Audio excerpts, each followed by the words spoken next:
there, everybody. My name is Kate. Welcome to my channel, Trinergy Awakens Naturally. Guess what? We're rolling again.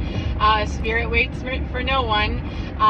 So let me relate a story to you about having doubt. I'm pretty faithful and I believe in a lot of really kooky stuff because it's just been so magical when I choose to believe that, oh yes, that is a message from my ancestors. Oh yes, that is a synchronicity related to this, or that is a magical gift, or that's something that is worth honoring and worth really acknowledging the sacred of that and the new earth of that, the fifth dimension of that, a higher spiritual plane of understanding. That's what that is. It's really sometimes very easy and sometimes not. So this is timeless. However, it's just to give you the time frame to understand the relevance of the story. Today is February 2nd. And back in November on 11/11, I had not planned. That used to be a day in my life that was significant, and it became insignificant 5 years ago. So I don't, have anything I do in particular on 11/11 anymore, other than forget that it's there usually, but because I don't really pay attention to the date in general. But this particular, it was a weekend during 2023, that particular November 11th, it was on a Saturday. And so around Thursday or Friday, I said, I got the urge to go camping. I do? I don't have the urge to go camping. It's supposed to be 30 degrees this weekend overnight. No I don't, because I tent camp, me and my dog. And I love my dog and everything, and he loves me. However, we do not snuggle up close enough for that to be enough body heat. So I was really thinking, that seems a bit much for what my usual tolerance is. But I was really feeling that pressing need of going ahead and make some reservations. It's cheap enough. Go ahead. How much will you lose?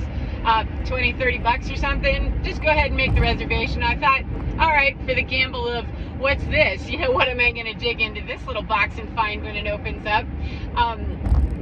I went ahead and made my reservations, and then decided, I found myself starting to pack my car, get my little lantern, my hermit lantern, and firewood, and all the things. I gathered them up, and I thought, am I taking my journal? Am I, what is this? Some sort of spiritual thing?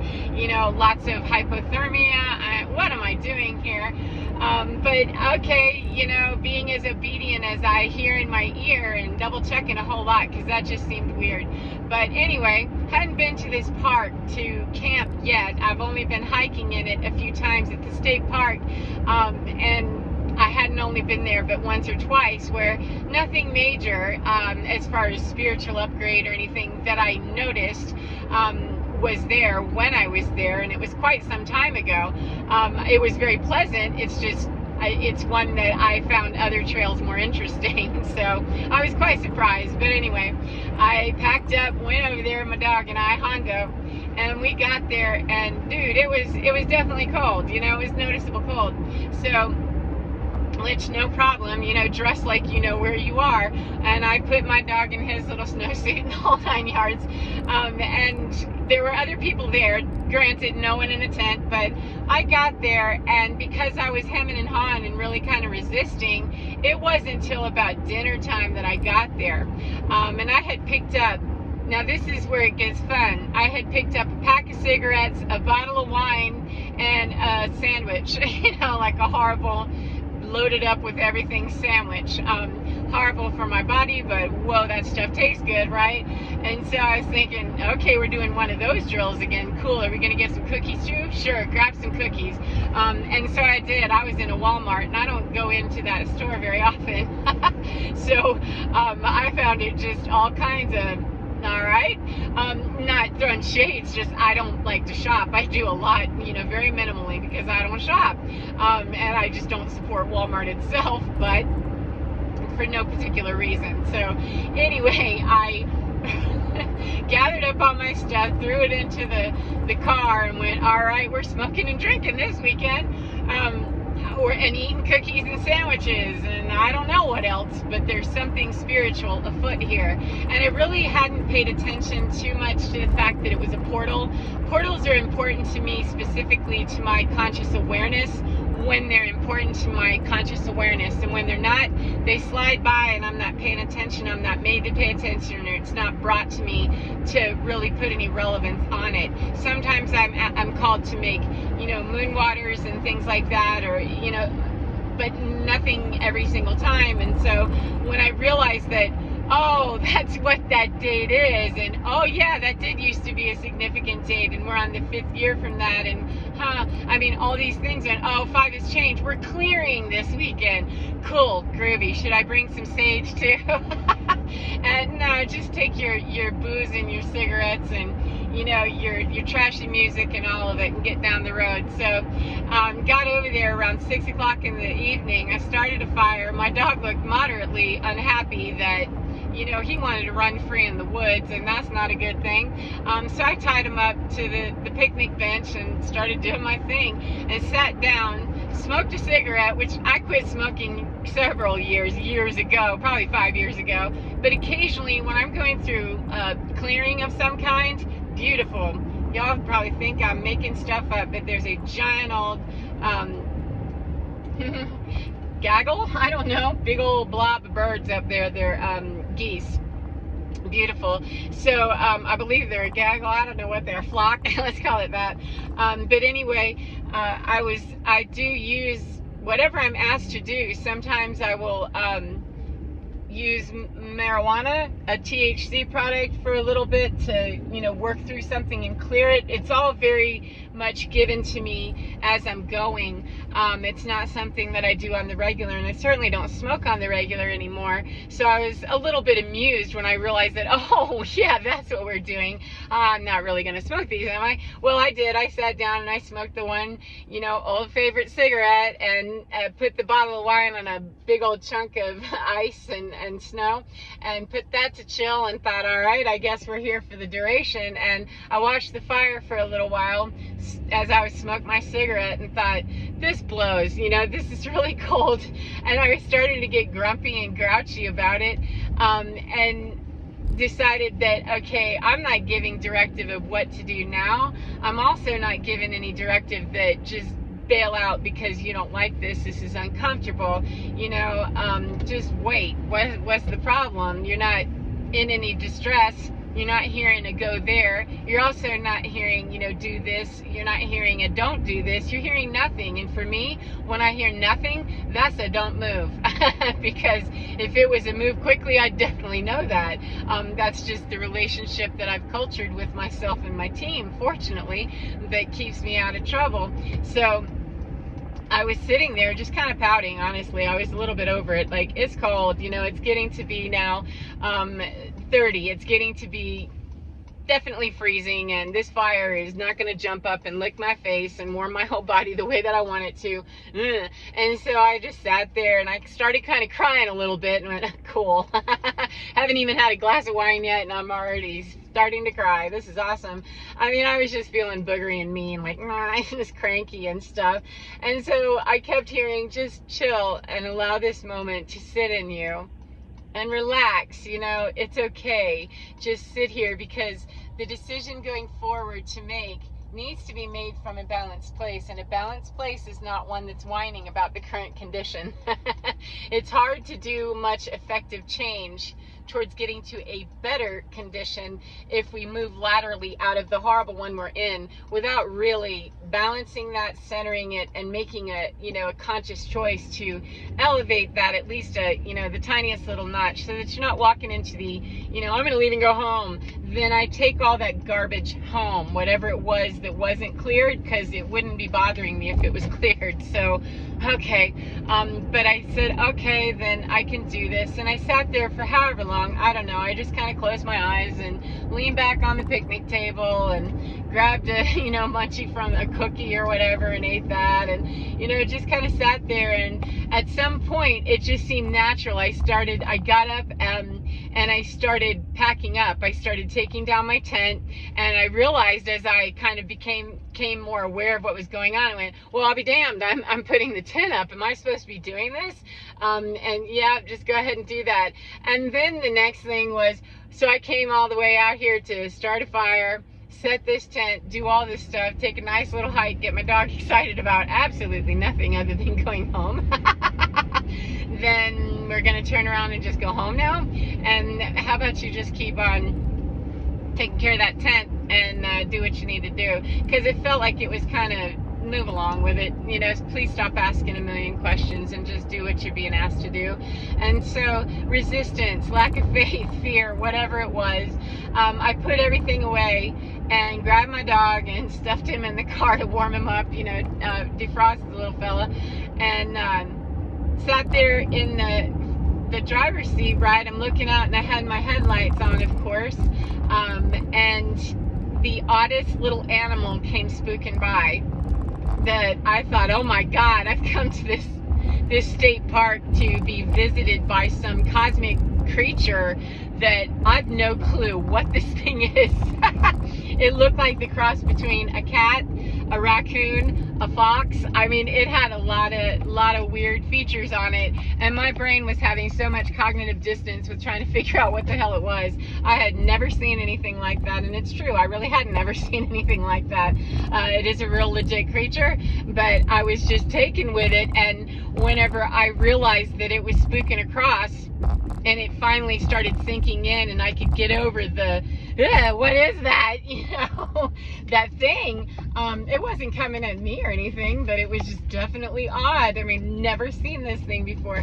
And it looked at me, it turned around and it looked at me and just stared, just kind of cocked its head to the side as if I was sitting right there next to it. Now there's a distance, you know, there's a distance, and it's only, you know, about that big, but even still it was a little bit eerie, and yet it felt completely okay that this animal isn't here to hurt me, this animal isn't here to freak me out, this animal, whatever it is, the issue is not with it. The issue is with me, that I am not familiar with this animal. However, how much faith do I have if I'm going to let this part of the trip freak me out when I didn't already let this part of my life freak me out?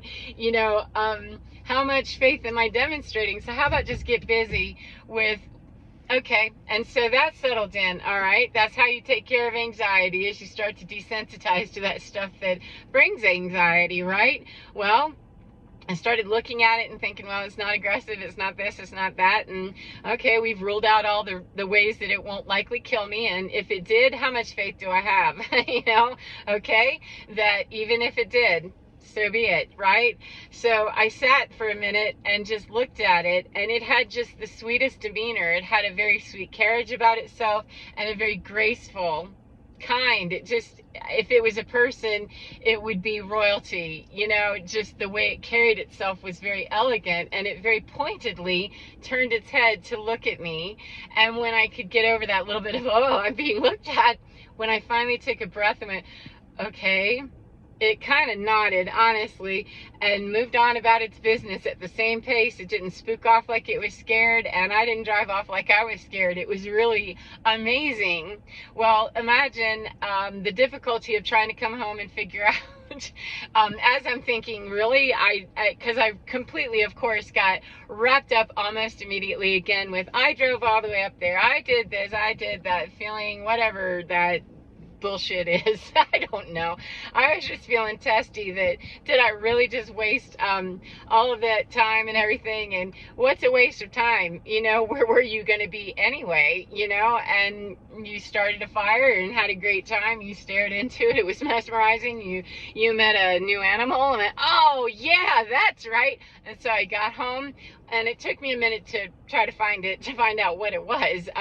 It's called a ringtail cat, and it's a rare, semi-rare sighting in Colorado. It is a legit animal, and it comes from the raccoon family. I won't give you the whole background on it, but it was domesticated by settlers out here because it acts a whole lot like a domestic cat, you know, regular feline, but it comes from the raccoon family, which gives it that nice big bushy tail that looks just like a raccoon. The fox body, and cat, you know, like reflexes and action and smooth. I mean, just smooth, right? So it comes with great spiritual significance as well. And on 11/11, 5 years where there's change, you know, 5 is change, I considered that to be that, okay, there's some significant message here, but I'm really not sure beyond this. What is it? And what I got was, sit tight. It'll be made right. You'll know and you'll understand later. Good night. And those are my favorite in some ways. Sometimes when I get uber extra over the top curious or nosy or anxious, I can get bothered with, just let that go. You may never know the answer to that the way that you wish you did. However, you might find out more about that later. Just let it go. So release and let it go. Okay, there's much I don't need to know, and so that's really one of my favorite things, is just let it go. That you saw this animal, you looked up its spiritual significance, and etc. And at that time that I was realizing that, I had a vision of these enormously tall, like redwood tall, indigenous peoples, like Native Americans. I'm not sure, from that area maybe, I don't know. They were not, but they were of that same energy. And they were huge and tall, and they just filtered around this ringtail cat as I was thinking about it. And they said, we're here. Bye, you know, and it just, my mind just completely went somewhere else. And it was weeks maybe before I remembered and went, oh yeah, that's right, that did happen, and boop, it was gone again. Well, fast forward to, I woke up today thinking about that ringtail cat, because I had the inspiration that, hey, you know, it's warming up a little bit in the next couple of weeks. Maybe I'll go camping again. Maybe Hondo and I'll go camping again. And I thought, oh, the ringtail cat. And so I went back and looked at the spiritual meaning. And if you're interested in it, please feel free to look it up. It was just, it's whatever is significant to you. But this animal has a great deal of shamanism stuff with it, a lot of wisdom behind it that was relevant for me personally, both in November and now and always. But today of all days is 2/2. It's February 2nd. So from 11/11 to 2/2, I haven't really thought about this ringtail cat a whole lot. But if I let my doubt or my anxiety or my, you know, this is dumb, my judgment or my unwillingness or inability to allow that to be whatever it was, if that doesn't organically and naturally unfold, I could have just easily missed the significance. Because as I reread about the cat this morning and felt those presences again, I realized that, oh my goodness, those indigenous peoples, or the indigenous energy of that tall protective energy with that ringtail cat, there was a download there. And I'm used to getting downloads that are immediate. I was not aware until this morning the ability, sometimes there's a delay, but usually it's, you're getting a download, boop, and I know, because I go into instant menopause and things get kooky and for a few days, and or it's just a major wash of feeling. I mean, there's some very specific ways it shows up, and so that's why I didn't really pay attention to the old ringtail, is that, okay, that was really nifty. And I was just feeling heckled by other things in my world at the time. So it just went by me. But this morning I realized that, oh, that was a download, and it's been downloading softly, gently, and easily to get you here where you are today, where the rest of that download could make sense, that you fully integrate, understand, and assimilate that information with the energies of the 2/2 portal. That with that willingness, you know, the willingness to just go there. Even though I didn't end up spending the night, that was a very, very, very meaningful engagement with a rare, you know, they're just not seen in this part of Colorado. They're not seen a whole lot of places but Colorado, in this mountainous region out here in the west of the United States. Don't know about the rest of the world. And they're really just not seen. They don't come around humans. They keep to themselves. And they're you know, just they're not around. So it's not unusual that when I ask people, what is this thing? You know, have you ever seen this thing? They're like, no, yeah, okay, whatever you say. But it's true, right? So anyway, the idea that I want to leave you with is that sometimes if we feel really inspired and we just know that's our correct course of action, sometimes it's worth it. All the time, for me, it's worth it to go ahead and take the action. As long as there's no detriment to self or others, then it's not a divine message if it is that. And so as long as I'm listening and I'm engaging it, then okay, place that rock there, do this, do that, and go camping randomly on the fly on 11/11, and then spend however many months later we are, 3-4 months later, with boom, the drop in. And all night last night, I know when I woke up thinking about that ringtail cat, that I had already been all kinds of places doing some things, and I don't remember what all of that was, 2020, and I'm clear that you don't need to. That's coming to you. Anything you need to know, you do know, and you will know. And anything that's not necessary, let it go. So as I said, that's my favorite, is that it relieves the burden of me trying to figure out everything. Because man, I get all hella invested sometimes. I've got to figure it out. I gotta know. I gotta know.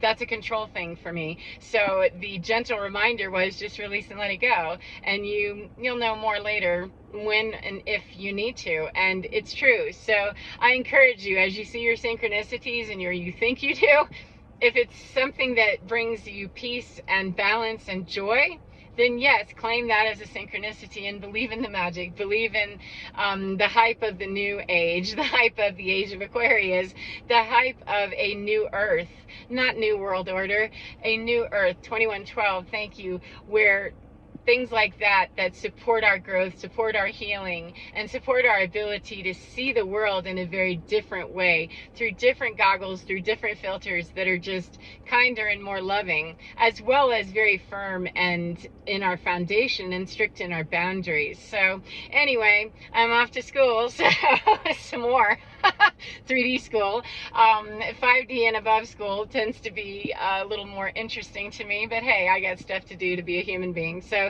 take care of yourselves, whatever part of the day you're in, and I hope you enjoy being within your skin and begin within your skin. I'm sorry, because you're divine. It is absolutely fine. Take care of yourselves, and I will see you again next time. Goodbye, friends. Mwah.